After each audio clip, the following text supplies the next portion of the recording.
आज एक कहानी सुनते हैं, एक ऐसी जगह की जहां दुनिया के कोने कोने से लोग सिर्फ और सिर्फ ज्ञान की तलाश में आते थे। ये कहानी है एक ऐसे विश्वविद्यालय की जो अपने वक्त से आप कह सकते हैं सदियों आगे था। मतलब जरा सोचिए, एक ऐसी यूनिवर्सिटी जिसका एंट्रेंस एग्जाम आज के टॉप इंजीनियरिंग कॉलेजेस से भी ज्यादा मुश्किल था। और सुनिए, ये कोई लिखा हुआ एग्जाम नहीं था। नहीं, यूनिवर्सिटी के गेट पर ही उस जमाने के सबसे बड़े स्कॉलर्स, जिन्हें द्वार पंडित कहते थे, वो आपसे मुश्किल सवाल पूछते थे। और आलम ये था कि 10 में से 7 या 8 स्टूडेंट्स तो वहीं गेट पर ही फेल हो जाते थे। मतलब अंदर एडमिशन मिलना ही अपने आप में एक बहुत बहुत बड़ी बात थी। और फिर अचानक एक दिन ज्ञान के सबसे बड़े सेंटर को राख में बदल दिया गया। जी हाँ, राख के ढेर में। तो आज हम नालंदा की उसी शानदार कहानी को समझेंगे।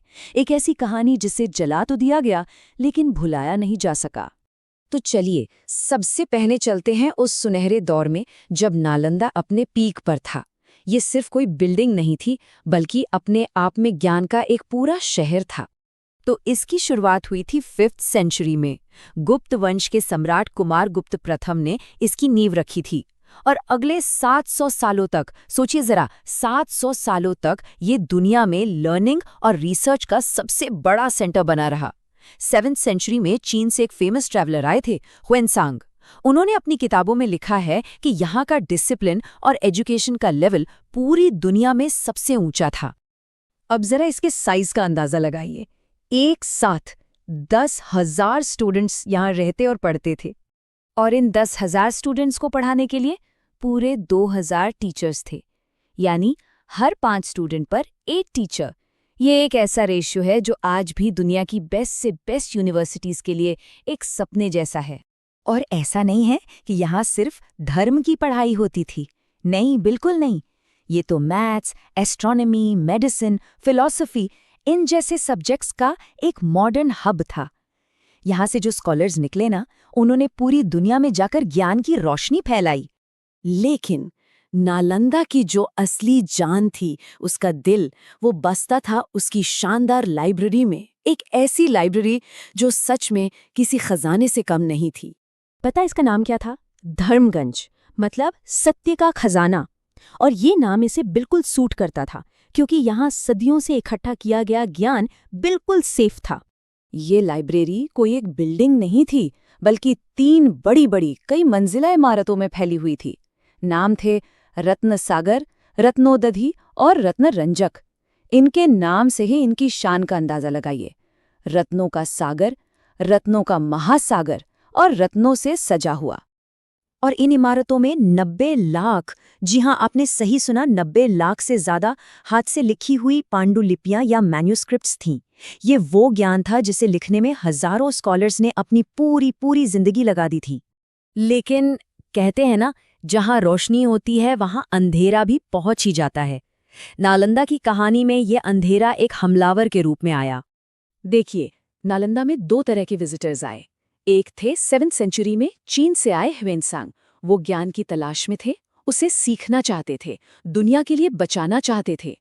और फिर दूसरे थे 12th सेंचुरी में तुर्की से आए बख्तियार खिलजी। वो यहाँ जीतने के इरादे से आए थे, और आखिर में ईर्ष्या की वजह से ज्ञान को ही मिटाने के इरादे से। कहानी कुछ यूं है कि जब खिलजी एक बार बीमार पड़ा तो उसके अपने हकीम उसका इलाज ही नहीं कर पाए। तब नालंदा के एक वैद्य ने आकर उसे ठीक कर दिया। अब अपनी मेडिकल साइंस की इस हार से वो इतना जल गया, उसे इतनी ईर्ष्या हुई कि उसने ज्ञान के उस सोर्स को ही खत्म करने का फैसला कर लिया। और फिर वो दिन आया जिसने भारत के इतिहास पर एक ऐसा घाव दिया जो आज तक नहीं भरा है। वो दिन जब ज्ञान की उस जलती हुई लौ को हमेशा के लिए बुझाने की कोशिश की गई। साल था 1193। बख्तियार खिलजी की सेना ने नालंदा पर हमला कर दिया। वहां रहने वाले हजारों निहत्थे भिक्षुओं और स्कॉलर्स का कत्ल कर दिया गया। और फिर उन्होंने धर्मगंज लाइब्रेरी में आग लगा दी। कहते हैं वो आग इतनी भयानक थी कि वो महीनों तक जलती रही। सदियों का ज्ञान, लाखों किताबें, सब कुछ धुएं में उड़ गया। लेकिन हमलावर बिल्डिंग्स को जला सकते हैं, किताबों को राख कर सकते हैं, पर वो उस आइडिया को, उस सोच को नहीं मार सकते जिसने नालंदा को बनाया था। और नालंदा की वो आत्मा, वो आज भी जिंदा है। फिर 1800s में आर्कियोलॉजिस्ट ने इसके खंडरों को फिर से खोज निकाला।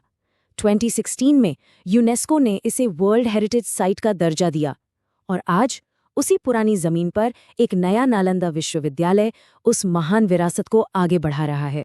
नालंदा की ये पूरी कहानी हमें एक बहुत ज़रूरी बात सिखाती है कि ज्ञान को आप कुछ वक्त के लिए दबा तो सकते हैं, लेकिन उसे हमेशा के लिए मिटा नहीं सकते। लेकिन जाते जाते एक सवाल ज़रूर मन में आता है जो सोचने पर मजबूर करता है कि अगर नालंदा की लाइब्रेरी कभी जली ही ना होती, अगर वो 90 लाख किताबें आज हमारे पास होती, तो क्या आज की दुनिया कुछ अलग होती? सोचिएगा।